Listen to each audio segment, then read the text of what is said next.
We think of Vikings as raiders and warriors. What rarely gets spoken of is what followed once the fighting was over.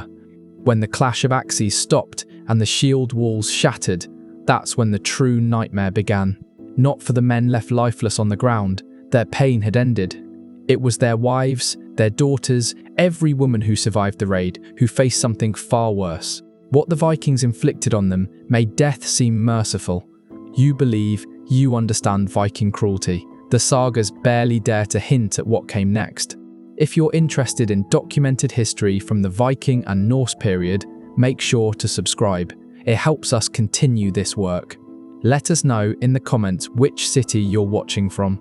All of this is grounded in sources, from Ibn Fadlan's eyewitness writings to archaeological finds at Dublin's slave markets. Now, back to the story. The monastery at Clonmacnoise fell to Thorgils and his fleet. 43 monks were cut down defending the altar. The chronicler describes the slaughter, then falls silent about what befell the women. But the evidence survives. The chains. Excavations at Dublin's Wood Quay uncovered the remains of a slave market.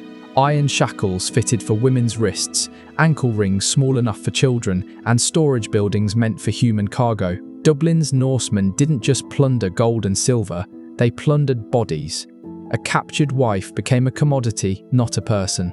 In the markets, the going price was coldly calculated: 20 silver for a young woman, 15 for a mother, 10 for one injured during capture.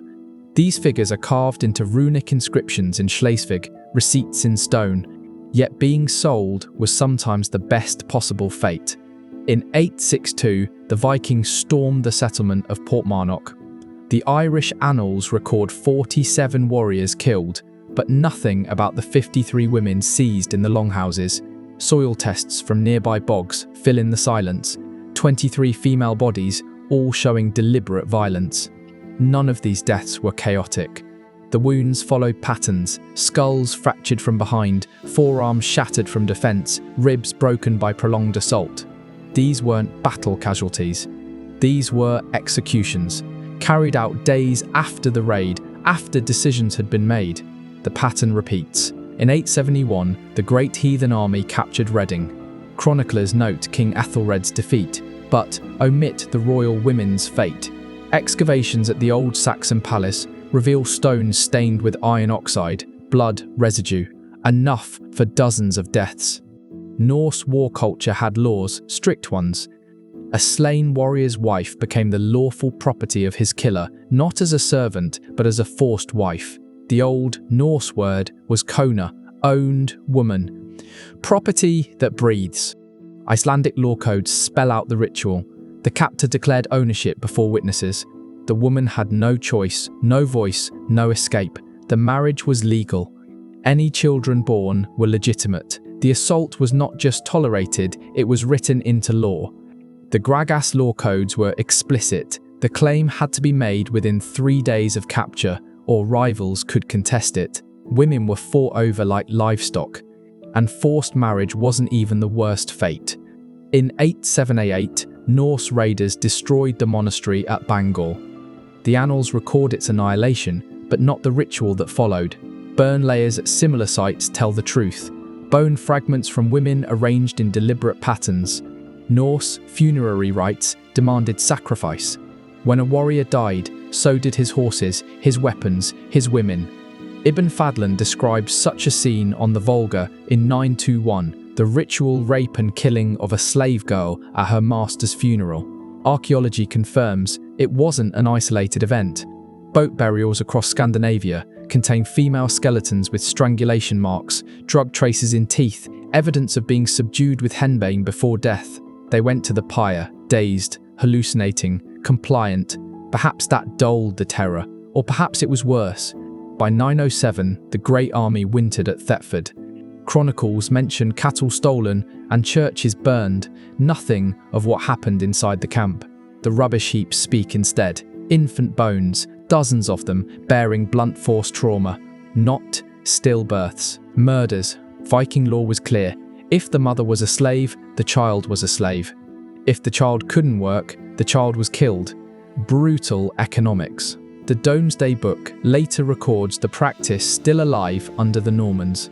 Population studies in Yorkshire showed gaps exactly where Norse settlements had been. The bones at Recton confirm it.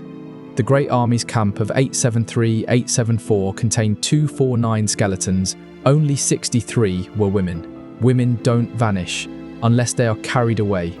Isotope analysis of the female remains proves they weren't locals, but captives brought from Ireland, Scotland, and Wales. Those in graves were the fortunate, dead from childbirth or disease. The rest disappeared into the slave routes. Viking Dublin wasn't just a port. It was a hub of human trafficking. Weekly ships brought fresh captives. Women were sorted by age, the young sent to Norse farms as breeding stock, the older shipped east into the Islamic slave markets along the Russian rivers. Dendrochronology, the study of tree rings on Dublin's waterfront posts, reveals a story. Continuous rebuilding from 841 to 970, more than 60 years of steady expansion. That growth wasn't for fishing or trade in furs, it was for something darker. The slave markets were thriving. Each new dock meant more space for ships, more storage for human cargo. The warehouses themselves tell the tale. Foundations built of stone, designed to hold up to 200 captives at once. Drainage channels carved into the floors, not for stormwater, for human waste. These weren't temporary pens to hold prisoners before transport. They were long-term storage facilities, human stockrooms. Arabic chroniclers of the 9th century described Viking slave caravans that reached as far as Baghdad. The women fetched premium prices in eastern markets. Pale-skinned women from Germanic and Celtic lands were treated as rare luxuries, displayed like exotic goods. The Vikings understood their buyers and supplied the trade with ruthless efficiency. If you value documented Viking and Norse history like this, don't forget to subscribe. It helps us. The main eastern slave route wound its way through Novgorod and Kiev, stretching more than 1,000 miles along the Dnieper River. Rune-carved ship manifests have been found, listing slaves alongside amber and furs. The figures are chilling, about 20 women per ship, the standard load. But captivity wasn't the worst fate a woman could face. It wasn't being sold. It wasn't forced marriage. It wasn't even ritual sacrifice. The most terrifying fate awaited the women who dared resist. In 914, Irish forces managed to retake Dublin from Norse control. The annals of the Four Masters describe the triumph, the city freed, the Vikings driven out. But the records say nothing of what was found outside the walls. Archaeology has since filled the silence. Excavations revealed punishment pits, stone-lined holes intended for a slow death. Inside were skeletons bearing distinctive injuries, legs broken so escape was impossible, arms shattered to prevent suicide. These women weren't killed quickly, they were kept alive to suffer. Each pit measured 6 feet deep and 3 feet across, too small to lie flat, too shallow to stand upright. The victims perished, crouched in agony, death creeping over days, sometimes weeks.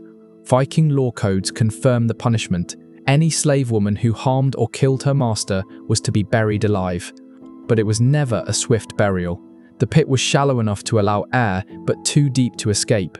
Victims died of thirst, cold, or exhaustion. Archaeological soil analysis from Dublin's execution grounds supports this. Decomposition layers indicate prolonged death, not immediate burial. Some pits contained sharp stones to tear flesh. Others had standing water to drown the victims slowly. The goal wasn't only death, it was prolonged agony, a lesson to others. Captives were forced to watch, learning exactly what defiance would bring. By 919, Norwegian King Harald Fairhair consolidated his rule. The civil wars among the Norse ended. Expansion slowed. Yet the slave economy did not disappear. It became more organized. With established trade routes came reliability. Captives could now be delivered on predictable schedules. Merchants promised delivery dates for people as if they were livestock. Byzantine trade records preserve the details. The Rus-Byzantine Treaty of 944 even lists slave prices by category. Young women commanded the highest rates. Pregnant women sold at a discount. Children under 10 were nearly worthless. The market had rules, calculations, and predictable supply chains. By 937, the last major Viking raid on Ireland came to an end at the Battle of Brunanburh. 5 kingdoms united to defeat the Norse invasion. The victory was decisive, but what they discovered in the baggage train was even more telling. Portable breeding pens. These weren't crude cages, but carefully engineered frameworks. Iron fittings and wooden structures built to restrain humans during long marches or transport. Chains sized for children. Modular sections that could be assembled into larger compounds or disassembled for rapid movement. They were, in essence, mobile slave markets, traveling with the army itself. Each pen could hold a dozen adults or 20 children. Iron rings fixed into the wood anchored chains in place. Wear patterns show they were used constantly. This wasn't the occasional brutality of war. This was an organized system, built into the logistics of campaigning. For the Vikings, war wasn't only about conquest or plunder, it was about harvesting people. The wives and daughters of defeated warriors weren't simply collateral damage, they were the primary target. They were living resources to be seized, processed, and distributed. Archaeological surveys of Viking towns confirm it. Every major settlement had holding pens. Every harbour had processing sites. The infrastructure was everywhere, woven into daily life, hidden in plain sight. In 954, Eric Bloodaxe fell at Stainmore. With his death, the last Viking kingdom in England collapsed. But the networks of slavery didn't vanish. They were absorbed. Christian rulers inherited the infrastructure and renamed it. Records from monasteries describe the rise of indentured servants in massive numbers immediately after Viking defeats. These weren't voluntary contracts. They were the same women, the same captives, under a different label. Slaves rebranded for Christian markets. In 1066, Harold Hardrada died at Stamford Bridge, marking the end of the Viking Age in England. Yet archaeology reveals what the chronicles do not. Mass graves of women dated precisely to the years of Viking defeats. These women weren't killed in raids. They were executed, eliminated, evidence erased. The reason becomes clear at Repton. A mass grave, sealed in 986, was recently uncovered. 236 bodies, all female. Each bore signs of deliberate killing, blunt force trauma, strangulation, poisoning, but isotope testing revealed the shocking truth. These were not captives. They were Norse-born women. The grave dates to a moment when Viking power in England was collapsing. Norse towns were falling. The women buried there weren't enemy prisoners. They were the Vikings' own wives and daughters. Why? Because the men knew. They knew exactly what awaited captured women. They had inflicted it themselves for generations. And so, faced with defeat, they turned those same methods inward.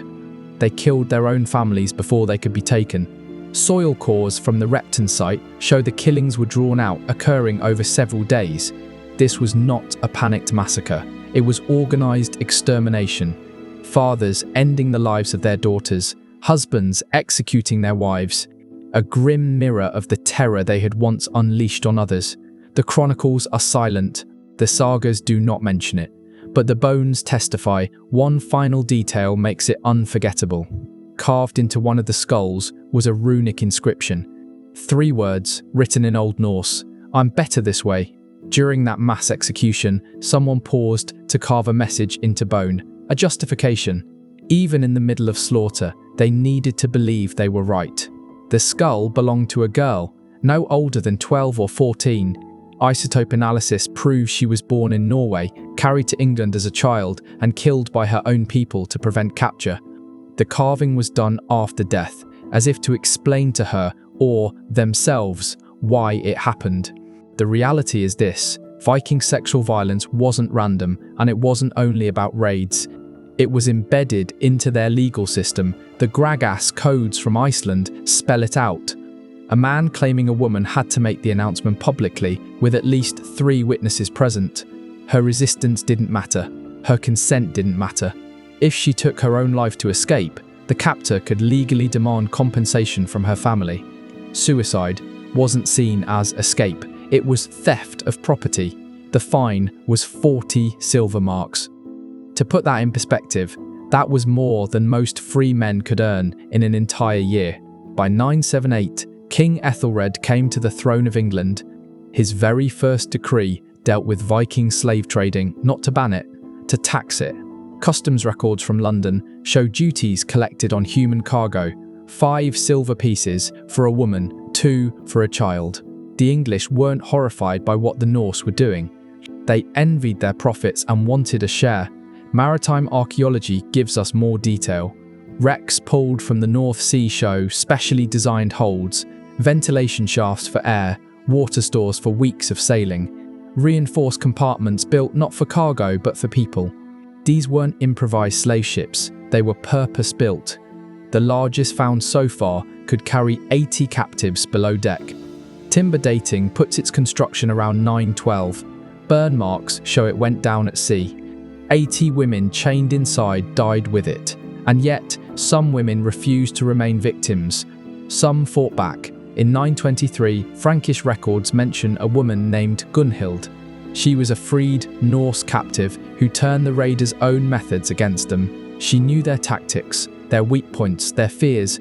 For 7 years, she led warbands across Frankish territories, destroying Viking outposts and freeing hundreds of captives. The chronicles credit her with the destruction of 12 Viking camps. Her methods were brutal.